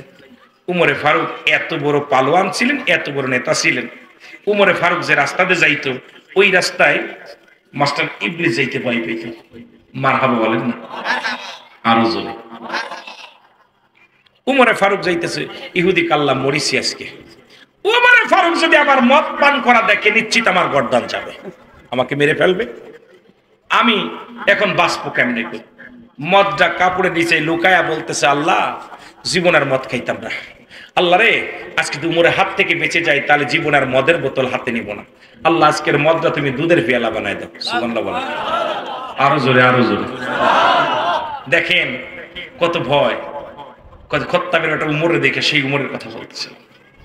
আল্লাহ নবীর সাহাবী হযরত উমরে ফারুক ইহুদিকে ডাকতে বলেন, ইহুদিরা তুমি কি পান করো? ইহুদি বলে, হে আল্লাহর নবীর খলিফা আমিরুল মুমিনিন, আমি দুধ পান করি। কথা বলি, কি পান করি? দুধ পান করি। কয় দুধ পান করো, তখনও মদের গন্ধ গা থেকে বাইর হইছে, মদ খাইছে, মদের বোতলের গন্ধ পাওয়া যায়। খলিফা হযরত উমরে ফারুক ডাকতে বলে, দেখি বোতলটা বাইর করো। বলে, হুজুর আমি দুধ খাইতেছি, মদ নয়। আল্লাহর নবীর সাহাবী, আমার মুসলমান বাবারা, খলিফা হযরত উমরে ফারুক হাত থেকে মদের বোতলটা নিলেন, নিয়ে মুটকিটা খুললেন, আর ওদিকে ডাকতে বলে, আল্লাহ। ইহুদি বলে, আল্লাহ আজকে যদি আমি ওই মদের বোতলটা দুধের বোতল হয়ে যায়, জীবনে আমি আর কোনোদিন মদ পান করবো না, আমি আর কোনোদিন ইহুদি থাকবো না, মুসলমান হয়ে যাব। আল্লাহ তুমি আমার বাঁচাও, উমরের হাত থেকে বাঁচাও, উমরের হাত থেকে বাঁচাও। সঙ্গে সঙ্গে হযরত উমর ফারুক যখন বোতলের মুটকি খুলিয়া যখন মুসলমান এই মদের বোতলটার মদ ঢালতে লাগলেন, দেখা গেল মদের বোতলে মদের পরিবর্তে দুধ পড়া শুরু করেছে। জোরে জোরে চিল্লায় বলেন মারহাবা। আরেকটু জোরে বলেন, আরেকটু জোরে বলেন, আল্লাহু আকবার। এই ভাইরা তার ভিতরে আল্লাহর ছোট ছোট মাসুম বাচ্চাগুলো ক্ষুধার যন্ত্রণায় কাঁদতে কাঁদতে ঘুমায় পড়লো। হযরত উমর চিন্তা করে, মা জননী এত সময় ধরে রান্না করলেন, বাচ্চারা না খেয়ে ঘুমায় গেলেন, কারণটা কি? ঘরের দরজায় দেবতাস করে আওয়াজ দিলেন, দরজা খুলে দিলেন, দেখতে পাইলেন যা দেখে মা জননী ওই ঘরের মধ্যে পাতিলের মধ্যে পানি দিয়া পাথর দিয়া জ্বালাইতেছে। ডাকতে বলে, মা গো, ও মা, তুমি তোমার সন্তানদের খাবার দিলে না, ঘুমায় গেল। বাবা খাবার দেব কি? আজ কটা দিন ঘরের মধ্যে কোনো খাবারের ব্যবস্থা নাই, ঘরের মধ্যে কোনো খাবারের ব্যবস্থা নাই। ছোট ছোট মাসুম বাচ্চাগুলো, আমার বিবি আমার স্বামী খাবার আনতে পারে নাই, খাবার জোগাড় করতে পারে না, আজ কটা দিন ঘরের মধ্যে কোনো খাবার নাই। শিশু সন্তানগুলো ক্ষুধার যন্ত্রণায় ছটফট করে, আমি মা হয়ে সহ্য করতে পারি না, আমি জনম দুঃখিনী মা। ওই সন্তানের কান্না বন্ধ করার জন্য পাতিলের মধ্যে পাথর দিয়া ফুটাইতেছি, তাদের সান্ত্বনা দিয়ে ঘুম পেরেছি, এখন আমি বসে বসে কান্দি। হযরত উমরে ফারুক ডাকতে বলে, মা একটু দাঁড়াও, আমি আসি। দৌড়ায়া গেলেন, বাইতুল মালে চলে গেলেন। কেমন নেতা ছিলেন, কেমন নেতা ছিলেন! দৌড়ায়া গেলেন, বাইতুল মালে চলে গেলেন। ডাকতে বলে, আসলাম রে, বাইতুল মালের দরজা খোল। আসলাম দরজা খুলে দিলেন। দরজা খুলে দিয়ে বলে, এই আটার বস্তাটা আমার পিঠে উঠায়া দে, আমার মাথায় উঠায়া দে। আসলাম বলে, আমিরুল মুমিনিন, আটার বস্তা কোথায় নেবেন আমাকে বলেন, আমাকে হুকুম দেন, আমি সেখানে বহন করে দিয়ে আসবো। বলেন, আরে আসলাম, এই আটার বস্তা আমার মাথায় তুলে দাও, আমি উমর আল্লাহর কাছে কি জবাব দিব? আর চেয়ারম্যান মেম্বার সাহেব, গরিবের 2 কেজি চাউলের লোভ সামলাইতে পারো না, গরিবের 2 কেজি আটার লোভ সামলাইতে পারো না। আমার দেশে অসংখ্য চেয়ারম্যান সাহেব, মুসলমান, শত শত টন তেল, শত শত টন চাউল তাদের খাটের নিচেই পাওয়া যায়, তাদের ঘরের মধ্যে পাওয়া যায়। এই গরিবের 10 টাকা কেজি চাউলের লোভ সামলাতে পারে না, এটা সরকার দিছে, তাদের 10 কেজি চাউল দেয়, এটার মধ্যে ভাগ বসাই রে চেয়ারম্যান। এই হারামখোররা আমার দেশের নেতা, এই হারামখোরদের জন্য শান্তি ফিরে চলে গেছে। মুসলমান জোরে জোরে বলেন ঠিক কিনা? অসংখ্য হারামখোর 10 টাকা কেজি চাউল এটার লোভ সামলাতে পারে না। আমরা দেখেছি অনেক চেয়ারম্যানের তেল, সোয়াবিনের তেলে যে করোনা ভাইরাসের সময় চাউল ডাউল যা দিছে এগুলো চুরি করে করে খাটের নিচে রেখে দিছে। অসহায় মানুষের তারা টাকা বন্ধু চুরি করছে। এই সমস্ত বদমাইশ যদি দেশের নেতা হয়, ইউনিয়নের চেয়ারম্যান হয়, ওয়ার্ডের মেম্বার হয়, জাতি শেষ হওয়ার জন্য এরাই যথেষ্ট। জোরে বলেন ঠিক কিনা? কিন্তু ইসলাম মানতে হবে, ইসলামের আদর্শ আমাদের মধ্যে নাই। জোরে বলেন ঠিক কিনা? আমার ভাইরা, আমার বন্ধুরা, তোমার ফারুক ডাকতে বলে, আসলাম রে, আটার বস্তা আমার মাথা উঠে দাও, কথা বলো না, আমার ঋণ শোধ করতে দাও, আমি আল্লাহর আদালতে ধরা পড়ে যাব। কি জবাব দিব? আমি আমার মাওলার কাছে কোনো জবাব দিতে পারবো না। আসলাম আটার বস্তা উঠায় দিলেন। আমিনুল মুমিনিন হযরত ওমর ফারুক আটার বস্তা মাথায় করে বহন করে নিয়ে আসলেন ঘরের মধ্যে। ডাকতে বলে, মাগো, তোমার সন্তানদের রুটি বানাই খাও, দেরি করো না মা, আমার দেরি হয়ে গেছে, আমি অন্যায় করেছি মা গো। এই লাও আটা, রুটি বানায় তোমার সন্তানদের কলিজা ভরে খাওয়াও, পেটটি ভরে খাওয়াও। আর আগামী দিন তুমি উমরের দরবারে যাবা, আমি তোমাকে একটু বেশি দেওয়ার ব্যবস্থা করে দিব। ওই মহিলা দোয়া করে, আল্লাহ, এই দেশের প্রেসিডেন্ট যদি উমর না হয়ে এই লোকটা হতো। ছদ্মবেশ। আর আমাদের নেতারা দেখছি, নিজে রমজান মাসে দেখলাম কিছু ফেতরা দিছে, দেখলাম ঠেলি ঠেলি ফেলে দিচ্ছে, আর এইরকম দেখেছে 3 বের ক্যামেরা ধরতেছে, একখান লুঙ্গি একখান শাড়ি দিতেছে, 4 বার ভিডিও করতেছে। জোরে বলেন ঠিক কিনা? লোক দেখানো বাটপা। দেখা যায় জাকাতের শাড়ি নিতে যায়, ওই ফিতরার শাড়ি নিতে যায়, মানুষ ঠেলা খেয়ে ধাক্কা খেয়ে মারা যাচ্ছে। জোরে বলেন ঠিক কিনা? এই নেতারা কিসের নেতা? সেলফি তুলতে তুলতে আর জায়গা নাই। কথা বুঝছেন? চাউল ধরে রাখতে 1 কেজি চাউল 6 বার ভিডিও করতেছে। কথা কয় না? কথা কয় না? এই চোর বাটপার দেশটা ভরে গেছে। জোরে বলেন ঠিক কিনা? এই বাটপার গুলোর জন্য আমার দেশের গরিব অসহায় মানুষগুলো বিপাদ কামিয়েছে।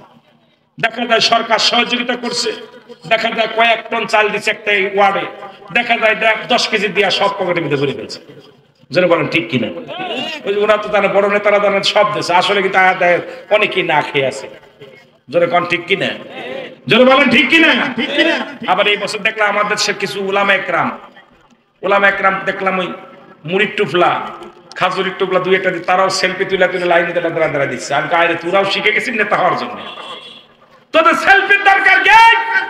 মানুষকে দান করে মানুষকে কত কষ্ট দেয়, মানুষকে লাঞ্ছিত করা, অপমানিত করা, এক মুসলমান আর এক মুসলমানকে বেইজ্জতি করা, লাইনে দাঁড়া করে, কাতারে দাঁড়া করে, রোদের ভিতরে দাঁড়া করে 5 কেজি চাউল দিচ্ছে, আবার ভিডিও করে দেখাইতেছে।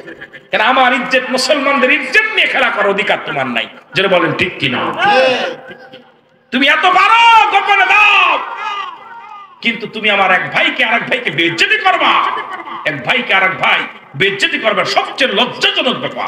আমি এবার রমজান মাসে দেখে কয়েকটা জিনিস দেখে, আমার দেশের কয়েকটা নামি দামি বক্তা দেখলাম, ওরাও দেখলাম ওই কিছু দান খয়রাত করছে, ওইরা দেখাইতেছে সিরিয়াল ধরে মহিলাদের হাতে টুকলা দিচ্ছে, কিছু মুড়ির টুকলা, কিছু খায়, 2টা খাজুর, এই 1 কেজি তেল এই দিচ্ছে। আমি দেখে চিন্তা করলাম, আমি এবার ফোন দিচ্ছি একজনকে, কি ব্যাপার? কয় দোস্ত বেশি করে দাও, তুমি কিছু দান করো। আমি কই এইরকম কেমনে দান? আমরা যদি এগুলো করি অন্য মানুষ কি করবে? ওরা ওদের বিরুদ্ধে আমরা কেমনে কথা বলবো? কারণ ওরাও তো শুরু করছে এরকম সেলফি। আহা, এই মুসলমান, আপনি এক ভাইয়ের আরেক ভাইয়ের ইজ্জত ঢেকে রাখেন। জোরে বলেন ঠিক কিনা? আর একটু জোরে বলেন ঢেকে রাখেন। এটা গল্প আমার মনে পড়ে গেল, সময় তো নাই, ওয়াজ করবো কি? সময় রাত কয়টা বাজে? আয় হায় 11:30 বাজতে চললো, ছেড়ে দিব? কথা বলেন, ছেড়ে দিব? আমরা কথা বলতে সারাদিন গাড়ির মধ্যে জার্নি করে আসছি, তবে সুন্নি মাহফিলে আসলে কলিজার ভিতর ভরে যায়। আমার ওই চেয়ার পিছনের দিকে তাকানোর সময় থাকে না। আমার মরণ, আমার চিন্তা স্মরণ খালি একটাই থাকে, আমার ভাইদের কি দিলাম। ভাইদের কিছু দিতে না পারলে এত কষ্ট করে বক্তার তো অভাব নাই। এত দূর থেকে সেই মাগুরা থেকে আপনার প্রায় 600-700-500 কিলো দূর থেকে আমাকে নিয়ে আইছে তাকে দুটো কথা শোনার জন্য। পছন্দ করে আমার ভাই ইকবাল ভাই আপনাদের সহযোগিতায় সবাই দাওয়াত দিছে, এত কষ্ট করে আমাকে আনছে, আমি তো দুইটা কথা না বলে ফাঁকি দিয়ে চলে যায়, আল্লাহ দরবার কি জবাব দেবে, এই একটা চিন্তা ভিতরে থাকে বেশি। অনেক আমি ঘড়ি দেখে ওয়াজ করতে পারি না, বড় আরেক বিপদ। যদি কোনোদিন 2টা মাহফিল হয়, শেষেরটা দেখা যায় কাজে চলে যায়। শেষে কয় হুজুর কি করলেন, আমি তো নিছিলাম না প্রোগ্রাম, বিপদে পড়ছি। কেন আমি জনগণের সামনে বসলে পারে, কেন জনগণের চেহারা দেখিলে পারে, কথা বলে না বলে চলে গেলে কষ্ট পায়। কিন্তু অনেকেই 4 দিন 3 দিন ব্যাপী মাহফিল কষ্ট হয়েছে, অনেকে চলে গেছে। বাবা রাত দিয়েছে, ভয় নেই, বসে। আপনার উঠাউটি করলে আমি উঠে যাবো, ভয় নেই। কষ্ট হচ্ছে? মুসলমান বলেন আমিনুল মুমিনিন, উনি বললেন মাগো এটুকু লাও, এরপরে আগামীকাল তুমি উমরের দরবারে যাবা, আমি তোমাকে বলে একটু বেশি দিয়ে দিব। মহিলা দোয়া করে, আল্লাহ এমন নেতা যদি, উমরে ফারুক যদি নেতা না হইয়া এই লোকটা যদি নেতা হতো কতই না ভালো হতো। আল্লাহ সেই বড় পড়ারে তুমি নেতা বানাইলা, যে বড় পড়া আমাদের খবর নেয় না, যে বড় পড়া আমাদের খবর নেয় না, খোঁজ নেয় না।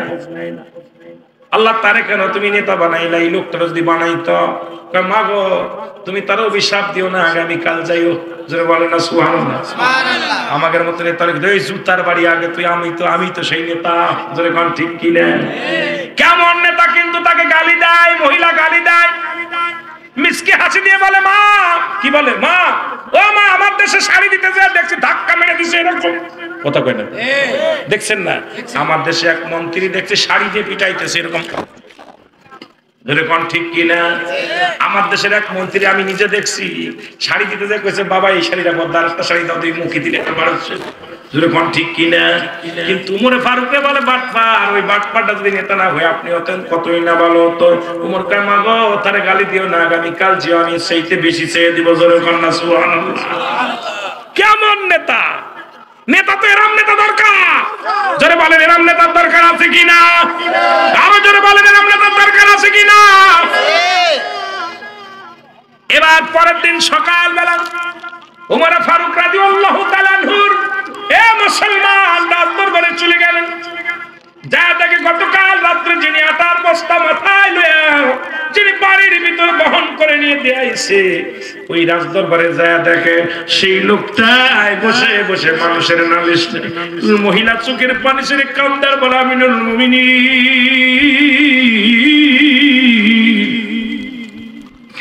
আমি আপনাকে চিনতে পারি না, কত কটু কত বলে ফেলেছি। আরে আপনাকে আমি কত অপমান করেছি, কত গালি দিয়েছি, আপনি প্রতিবাদ করেন। খলিফা উমর ফারুক চোখের পানি ছেড়ে বলে মা আপনি তো আমাকে গালি দিবেন, আমি আল্লাহর আদালতে কি জবাব দিব? দেরি হয়ে গেছে, আমি আপনার সময় মতো খবর নিতে পারি না, সময় মতো আপনার আমি ত্রাণ দিতে পারি নাই, খবর নিতে পারি না। আমার আল্লাহর আদালতে আমার আল্লাহ যদি ধরে আমি উমর কোন রকম জবাব দিতে পারবো না। গোম্মা আপনি ভুল করেন নাই, ভুল তো আমার ছিল, আমার আরো আগে যাওয়ার দরকার ছিল। জোরে জোরে চিল্লা বলা যাবে না মারহাবা। আর আমাদের নেতার ভুল ধরলেই জেলখানায়, কথা বলে ওটা যদি বলা যায় এটা দিলেন না কেন, করলেন না কেন, সকালবেলায় হাতে হ্যান্ডকাপ। কথা বলেন, কথা বলেন, কথা বলেন। এই জন্য আমি আপনাদেরকে বলি ওই সাহাবীদের আদর্শ, সাহাবীদের আদর্শ, মুসলমান তাবিঈদের, সাহাবীদের, মুসলমান তাবিঈদের, তাবিঈদের, বায়দান খোলাফায়ে রাশিদিন এবং দুনিয়ার মধ্যে বর্তমান যেমন ওলি আল্লাহদের আদর্শ, ওলামায়ে কেরামদের আদর্শ আমাদের মধ্যে ধারণ করতে হবে, নবীর আদর্শ আমাদের ভিতর ধারণ করতে হবে, তবে শান্তি ফিরে আসবে। জোরে বলেন ঠিক কিনা? ও দেশের ভাই রে বল না কোথায় যাই রে, একটু শান্তি বলো কোথায় গেলে পাই রে, বলো যে একটু শান্তি বলো কোথায় গেলে পাই রে, একটু শান্তি বলো কোথায় গেলে পাই রে। পাম্পে তেল নাই, মরিচি ঝাল নাই, নববাড়ি নবব নাই, যুবকের কাম নাই। যেরকম ঠিক কিনে এই ওয়াজ করলো বিপদ পাম্পে তেল নাই, মরিচে ঝাল নাই, নবাব বাড়ি নবাব নাই, যুবকের কাম নাই। চারিদিকে দেখি শুধু নাই কিছু নাই রে, চারিদিকে দেখি শুধু নাই কিছু নাই রে। ও দেশের ভাই রে বল না কোথায় যাই রে, একটু শান্তি বলো কোথায় গেলে পাই রে, একটু শান্তি বলো কোথায় গেলে পাই রে। জোরে বলো ঠিক কিনা। মসজিদে গেলে পারে শান্তি খুঁজে পাই রে, মাহফিলে গেলে পারে শান্তি খুঁজে পাই রে, পিতা মাতার খেদমত করলে শান্তি খুঁজে পাই রে, পর্দা করলে পারে শান্তি খুঁজে পাই রে, নামাজ আদায় করলে শান্তি খুঁজে পাই রে, দান সদকা করলে পারে শান্তি খুঁজে পাই রে। জোরে বলেন ঠিক কিনা। চারিদিকে দেখি শুধু নাই কিছু নাই রে, চারিদিকে দেখি শুধু নাই কিছু নাই রে। ও দেশের ভাই রে বল না কোথায় যাই রে, একটু শান্তি বলো কোথায় গেলে পাই রে। ঠিক কিনা? ঠিক। সব দিকে যেদিকে তাকাই সেদিকে নাই।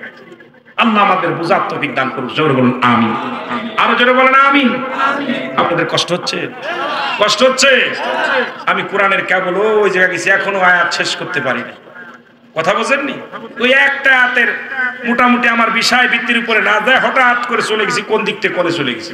আলোচনা চাইতেছিলাম একদিকে যাইতে, আবার ভাই বলছিল ওটা বিলালের জীবনের দিকে আগরে যেদিকেও যেতে পারি না, কারণ আলোচনার মোড় এরকম 2-4টা রাত আপনাদেরকে নিয়ে বসতে হবে, তাহলে কিছুটা আপনাদেরকে দিতে পারবো, এক একটা বিষয়ের উপরে কথা বলতে পারবো, মজা লাগবে তখন। কিন্তু আমার বাবারা একটা বিষয়ের উপরে কথা বললে, এই যে হযরত ওমর ফারুকের কয়েকটা চরিত্র নিয়ে কয়েকটা কথা বললাম, এক হলো মুসলমান থাকাকালীনই, মুসলমান হওয়ার পর, এরপরে খলিফা হওয়ার পর, এরপরে নেতা হওয়ার পর তার আদর্শ আমরা বুঝতে পারলাম। কিন্তু আমাদের দেশে যদি একটু মানুষ গরিব থেকে একটু বড় লোক হয়, ও আর ওই পিছনেটা ভুলে যায়। জোরে কোন ঠিক কিনা?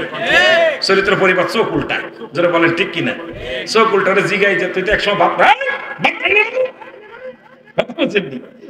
ওর যেই পরিবর্তন হয় ওর চোখ উল্টে যায়। জোরে বলেন ঠিক কিনা? হযরত ওমর পরিবর্তন হয়েছে একটা থেকে একটা, একটা থেকে একটা। তার চরিত্র পরিবর্তন হয়েছে কোনটা? আল্লাহ রাসূলের দিকে ঝুঁকে পড়ছে। তার ভিতরে অহংকার আসে না, নেতা হয়েছে কিন্তু নেতা হওয়ার পর নিজেকে বিলিয়ে দিছে মানুষের জন্য।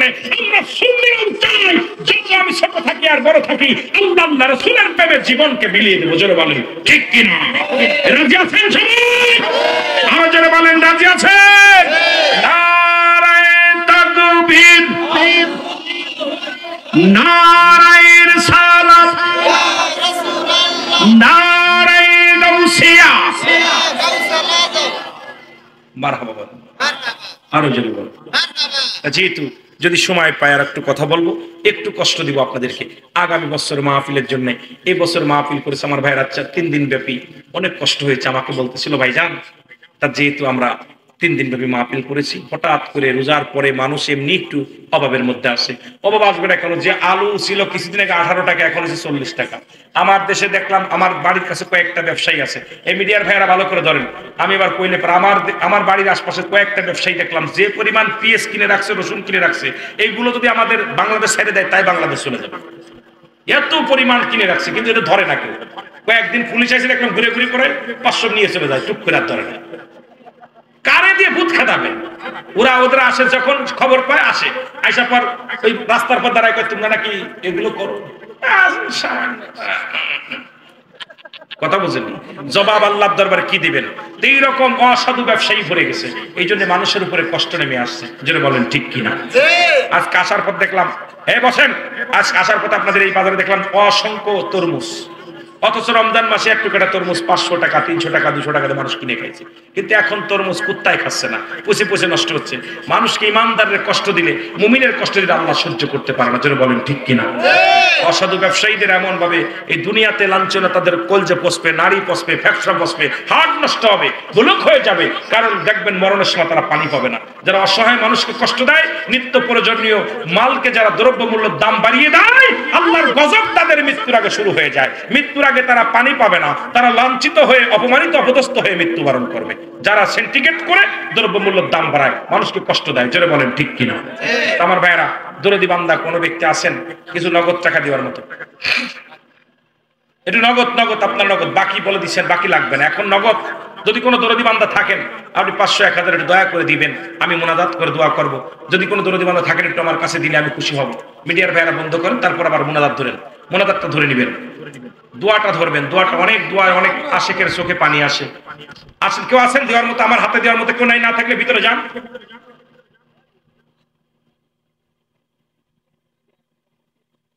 আল্লাহ কবুল। আমার এক ভাই 500 টাকা দিচ্ছে, আল্লাহ কবুল করো। আমাদের এই কমিটির একজন ভাই, আল্লাহ এরকম আশেক পাগল যারা আছেন 500 1000 টাকা নগদ যেটা দিবেন একটু দয়া করে দেন ভাই। 3 দিন ব্যাপী আলোচনা শুনতেছেন, এই 3 দিনই কি এরকম লোক হয়েছে? হ্যাঁ,